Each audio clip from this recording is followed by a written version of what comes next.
এতিয়ালৈকে অসমীয়া হ'বই পৰা নাই বুলি হিমন্তই কৈ আছে। হয়নে? কৈছেনে নাই?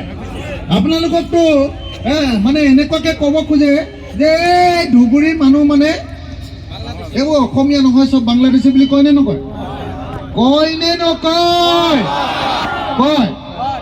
মই কিন্তু এটা কথা খাৰাংখাজ কৈ দিওঁ আকৌ, ধুবুৰীতে হওক, বৰপেটাতে হওক, গোৱালপাৰাতে হওক, 1971 চনত যদি কোনোবা মুছলমান মানুহ আহিছে অসমলৈ, যাৰ ভোটাৰ তালিকাত 71ৰ ভোটাৰ তালিকাত নাম নাই, যদি হিন্দু মানুহ আহিছে বা খ্ৰীষ্টান মানুহ আহিছে, তেতিয়াহ'লে তেওঁক ময়ো বিদেশী বুলি কওঁ। কাৰোবাৰ আপত্তি আছে নেকি? এইটো 71 চনৰ পাছত অহা বিদেশীক খেদাত কাৰোবাৰ আপত্তি আছে নেকি? কিন্তু 1971 চনৰ আগতে আহি ভোটাৰ তালিকাত নাম ভৰাই অসমত থকা মানুহক বিদেশী বুলি কোৱাৰ অধিকাৰ কাৰো নাই।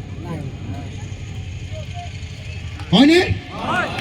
সেইকাৰণে আপোনালোকে নিশ্চয় দেখিছে, আপোনালোকে 90 বছৰ ভোট দিলে, কেতিয়াবা কংগ্ৰেছক দিলে, কেতিয়াবা AGPক দিলে, কেতিয়াবা CPMক দিলে, কেতিয়াবা SOCIক দিলে, কেতিয়াবা জনতা দলক দিলে, কেতিয়াবা কোনোবাই BJPকো দিলে, সবকে ভোট দি চালে, কিন্তু এতিয়ালৈকে অসমত 90 বছৰ ভোট দিয়াৰ পাছতো অসমৰ সংখ্যালঘু ৰাইজক বিজেপিয়ে হিমন্ত বিশ্ব শৰ্মাৰ সৈতে এতিয়াও অসমীয়া বুলি মানি ল'ব খোজা নাই।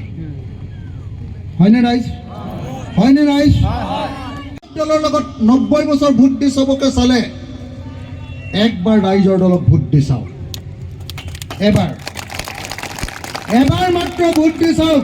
মই আপোনালোকক কথা দি গৈছোঁ, ৰাইজৰ দলক এবাৰ ভোট দিয়ক, আমাক চৰকাৰত আহিবলৈ দিয়ক। তেতিয়া মই 1971 চনৰ আগতে অহা সকলো মানুহকে NRCত নাম ভৰাই তেওঁলোকক সকলোকে এখন আইডেণ্টিটি কাৰ্ড দি দিম, যাতে অসমত কোনেও কাকো দিগদাৰ কৰিব নোৱাৰে। আৰু যিবিলাক মানুহ 71 চনৰ পাছত আহিছে, 71 চনৰ পাছত আহিছে, তেওঁ হিন্দু হ'ব পাৰে, তেওঁ বাঙালী হ'ব পাৰে, তেওঁ খ্ৰীষ্টান হ'ব পাৰে, তেওঁ মুছলমান হ'ব পাৰে, তেওঁ যি ধৰ্মৰ মানুহেই নহওক লাগিলে, তেওঁ আমেৰিকাৰ পৰাই হওক বা তেওঁ বাংলাদেশৰ পৰাই আহক, পাকিস্তানৰ পৰাই আহক, নহ'লে বা ইংলেণ্ডৰ পৰাই হওক, তেওঁলোকক এজন এজনকে অসমৰ পৰা বহিষ্কাৰ কৰাৰ ব্যৱস্থা কৰা হ'ব। আপোনালোকে বিচাৰে নাই বিদেশীক খেদি দিয়াটো? বিচাৰেনে নাই? ইয়াত কোনোবা মানুহ আছে নেকি যে 71 চনৰ পাছত অহা মানুহক নিজৰ লগত ৰাখিব খোজা, যে মুছলমান কেনে নানে আমাৰ ৰাখি থম বুলি কোৱা মানুহ আছে নেকি ইয়াত? বিদেশীক মাতি দিব খোজা কোনোবা মানুহ আছে নেকি? মই আপোনালোকক সঁচাকৈ অনুৰোধ কৰিছোঁ, নহ'লে বাহিৰত সিহঁতে উলিয়াই থাকে, অখিল গগৈ মুছলমানৰ লগত বিদেশীবিলাকৰ লগত কথা পাতিলে। মই সবকে এবাৰ হাত দাঙিবলৈ অনুৰোধ কৰিছোঁ, যিসকলে বিচাৰে যে 1971 চনৰ পাছত অহা বিদেশীবিলাকক খেদি দিব লাগে। কিমান মানুহে বিচাৰে বিদেশী খেদি দিয়াটো? মই হিমন্ত বিশ্ব শৰ্মাক, সকলো হাতখন দাঙি ৰাখক যিসকলে দাঙিছে। মই হিমন্ত বিশ্ব শৰ্মাক দেখুৱাই দিছোঁ, চাওক ইয়াত ধুবুৰীৰ মানুহ, এই ঠাইডোখৰ কি বুলি কয়? আলমগঞ্জ। এই ধুবুৰীৰ আলমগঞ্জৰ মুছলমান মানুহ, প্ৰত্যেকজন মানুহে মুছলমান মানুহ। এই মুছলমান মানুহে হাত দাঙি কৈছে যে ধুবুৰীত এজনো যদি বিদেশী আছে, প্ৰত্যেকজন বিদেশী 71 চনৰ পাছত অহা মুছলমান হওক, হিন্দু হওক, সকলো বিদেশীক খেদি দিব লাগে।